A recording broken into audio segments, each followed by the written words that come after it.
Cray Wanderers. Mark, what a great goal it was to win it. Worthy of 3 points, wasn't it, that goal? Yeah, the goal was. Yeah, the first half performance certainly wasn't. We recognised areas that we needed to improve, or even get close to being as good as them in the first half. One theory we had was that we needed to start beating them in wide areas, which we didn't really have. We got the option of Sam, who sort of goes and can play both sides, but to cover both sides at the same time is very difficult. So you look at Lodgy on, and to be fair, it's a great touch out of Birdie. Birdie gets a lovely crossing from a wide area and gets himself another assist. So yeah, it worked. A good goal, but the first half performance was a bit. What did you say in the dressing room at half time to turn it around on the basis that you didn't think the first half was particularly good? Well, it's just, to be honest with you, we was over there for, coming up to half time, and Dale said to me, "I'm going to go in and batter them." And I said, "Well, that makes two of us. You go first if you want." And he was true to his word, and I decided halfway through what he was saying that nothing can be achieved by doing that. I said in my programme notes today we got all digging together, and I said it to the players as well. So for me to go back on that would be completely wrong.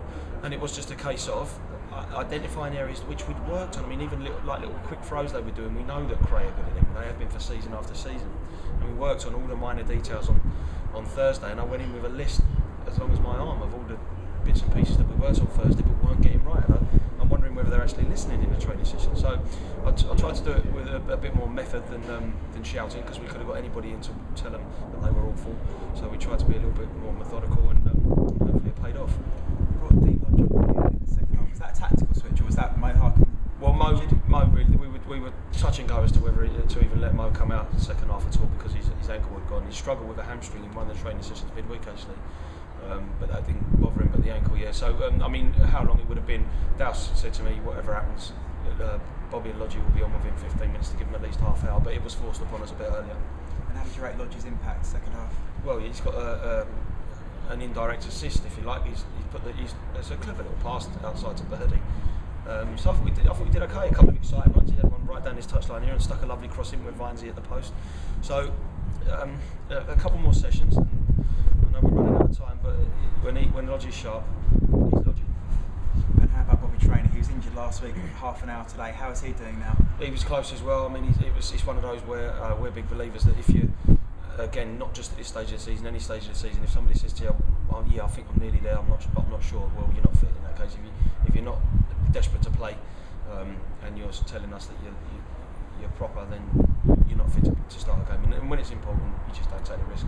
And to be fair, I mean, Tate, he was very good last week. Vinesy, he's getting his fair share of goals per game as a ratio. And was there really any need to change that much from Carl Shorten last week?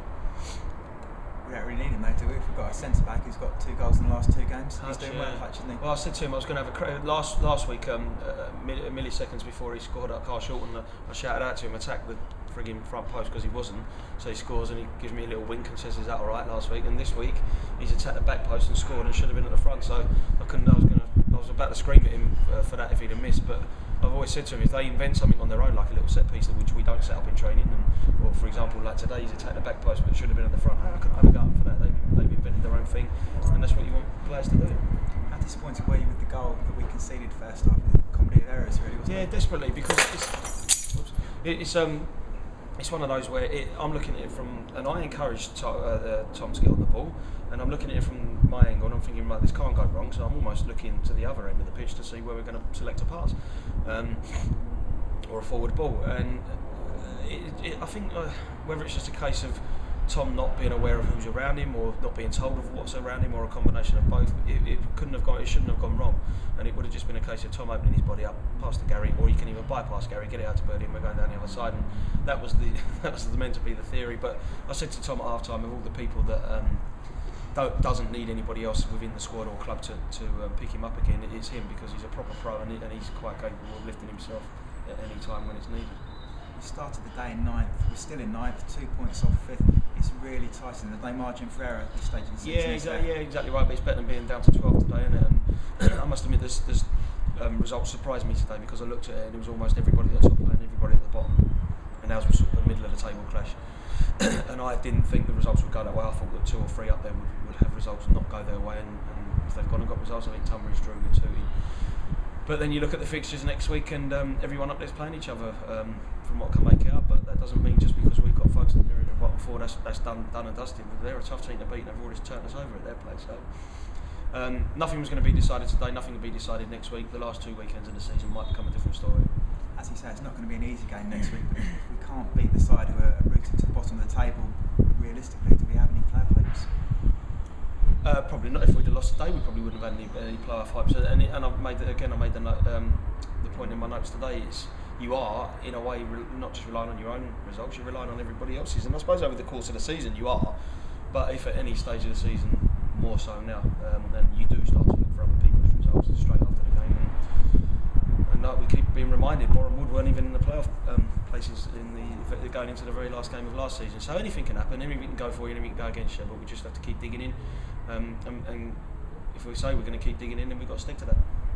That was probably phrased that we may well lose next season, didn't we? Like that. The form we're in at the moment is pretty good. With convincing win last week, a ground out win today. The confidence must be fairly high of progressing. Yeah, I think what's it, 4 wins out of 5, is it? Which it can happen so quickly. I remember us going on an unbeaten run a couple of seasons back, and it just happens. You don't even plan it.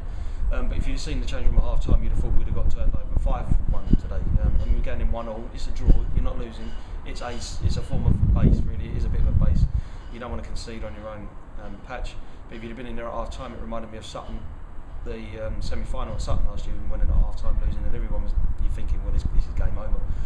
Fair play to them. They've come out and had a go second half. Logie made a difference. Bobby made a difference, and Antonio, to be fair, has come on and worked really hard. And we just got to keep utilising the squad as best we can. That's all right. Cheers, Simon. Thank you, mate. Nice one. Thanks a lot.